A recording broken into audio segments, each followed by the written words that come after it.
and I don't mean lose a big game. We have hired another stupid coach. We have done it again. I don't even blame Manny Diaz. He was never ready for the job. He was a defensive coordinator last year. But we go around pretending that he's ready for the job. This is seriously, this is friends and family university. I don't even care. That's what this is. Randy Shannon, oh, you're a friend. Larry Coker, you're a friend. Mark Rick, you're family. Mark D'Onofrio and Al Golden, you're friends. And now Manny Diaz. What are we doing? It's a good point that you make. Every year we keep... There is a certain percentage of the fan base that keeps pretending that we made the right choice. We have got to go down the Dabo Sweeney coaching tree or the Nick Saban coaching tree or the Urban Meyer coaching tree. What are we doing? I don't even want Manny Diaz fired. I don't even want him fired. We have yet again lost to another inferior team because we have an inferior coach, and I don't even blame the coach anymore because it's not the coach's fault he got hired. It's the stupid administration.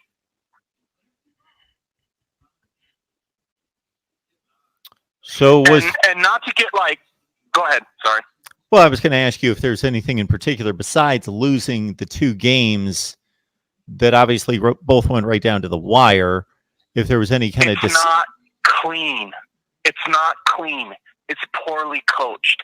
And Manny, honestly, even though he's an okay X's and O's coach, he's never been a great recruiter. Every single year, the defensive line, undermanned. The secondary, undermanned. The linebackers, undermanned. That's his side of the ball. He can't recruit. You got to get bodies, if nothing else. Mark, you know this. You follow a lot of college football. How many Miami players are around the nation playing in different teams? How many Miami players are playing at the next level? Yeah, just guys. Yeah, just guys playing in college football from Miami around the nation. Oh my goodness! Right. So one time we to that question. Absolutely. At one point a couple of years ago, we looked at it and we basically broke it down in regards to the area surrounding the 3 to 5 counties, whatever the number is, and there are too many 4-stars to even sign. Even if you wanted to sign all of them, there are too many. So even if you get half of them and let half of them leave, you've got plenty of 4-stars to fill up a recruiting class. Mark, I'm not even talking about the 4s and 5s. I'm really not. I'm talking about us not even hitting the numbers we need to hit for 3-stars. Cornelius Nunn, the kid that's at Syracuse right now. Sure. He might turn out to be a good player. I don't know if you know who he is. He's a safety. He's an absolute freaking burner. That's the kind of kid I'm talking about. I don't know if he'll turn out or not, but I'm just talking sheer bodies. Just an 85-man roster of pure Miami speed. Because the defense should just be based on speed. Speed. We're coming fast. That's the Miami recipe for success. Do you remember what the 2001 team looked like in the secondary? Sure I did. Were there a lot of 4 and 5? I know that's before like Rivals and Scout and all that, but there weren't a lot of 4 and 5-star guys in that secondary. Not to say that 4 and 5-star guys don't matter, because they absolutely freaking do. But what I mean is, like, look what UCF has done, and they've won a lot of games. Just getting 3-star guys. Hell, last year we lost out to UCF in recruiting on a guy named Jarvis Brownlee, a 3-star guy that eventually became a 4-star guy because he's a pretty good prospect. Now, that's not to say, again, that he's the next Dion. I'm not saying that. But Miami has typically been made up of guys like, you probably remember Malik Young, who got injured. Good player, right? Good player? Yep. Good player. 3-star. That's what I'm trying to say. But he was the only corner in that cycle to commit to Manny Diaz and Mike Rumpf. And so this crap of not getting enough guys, not getting the right guys, not coaching well enough on game day, It has held us back for so freaking long. It is. I can't even begin to explain it. It's crazy. I don't honestly know. Is the UNC roster even close to Miami in terms of 4 and 5 star players? Is it close? It would kind of surprise a lot of people, because what I did was I went through the last 4 or 5 years, and UNC would have the 4th best recruiting class on its roster if you took the 4 to 5 classes, if you include the redshirt seniors, and it goes Clemson, then Miami and Florida State, and then actually North Carolina, despite being awful the last 2 years and winning 5 games in 2 years. How close is that 4th to Miami, though? Like, really, how close is it? Well, the average is like a low 20s recruiting class, like a 25, 28, 30 class. That's their average to class. Miami's what, teens? Yeah, they're they're like 11 or 12 average in the last 4 to 5 years. So even better than the teens. Yep. Why, Mark, does Miami keep hiring these head coaches that don't have any experience or are just buddies to Miami? Does Miami care about football? I'm serious. Does Miami give a crap about football? Because if they did, it seems to me Butch Davis was available. He had tons. I mean, look at the North Carolina team he built in the short time that he was there. That team was loaded with draft picks. I can't debate much of anything that you're saying right here. The one thing that somewhat confuses me is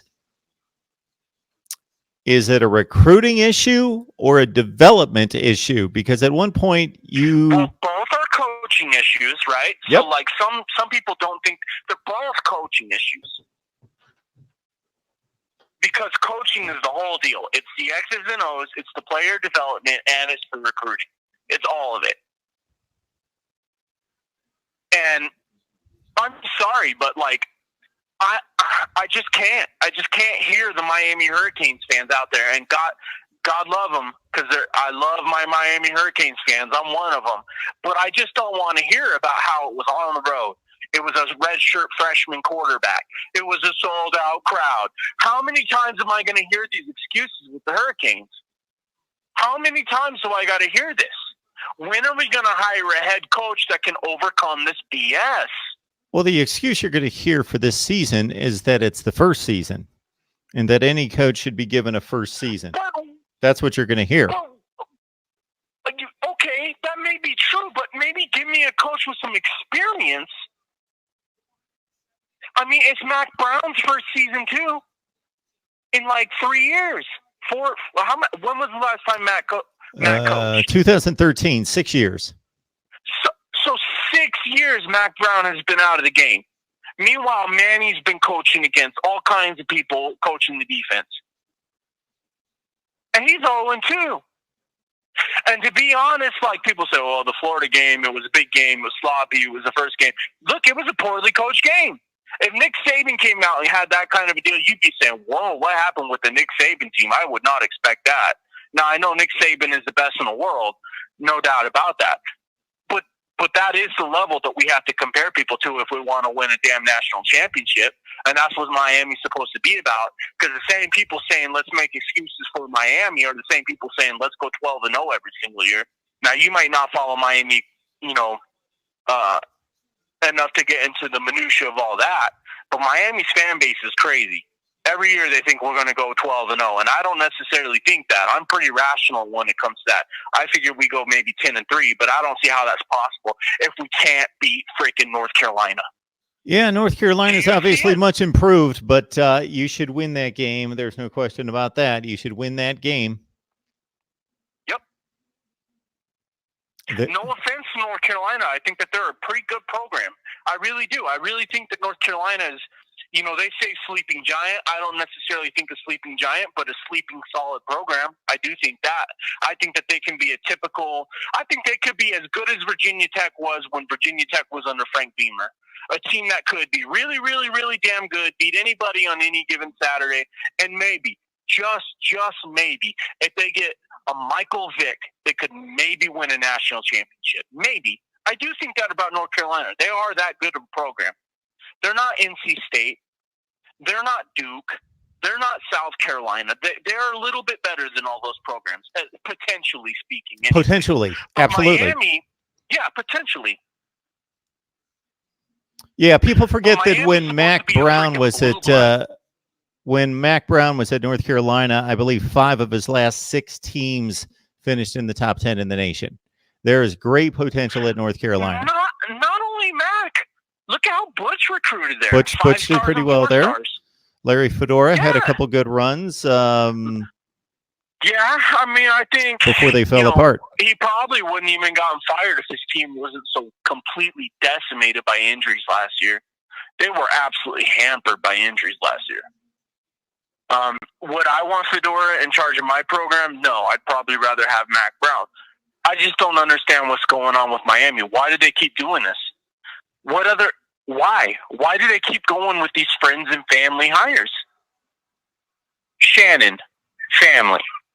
Coker, I don't know. I guess you could say family because he was the offensive coordinator. And then Coker, or not Coker, sorry, Golden.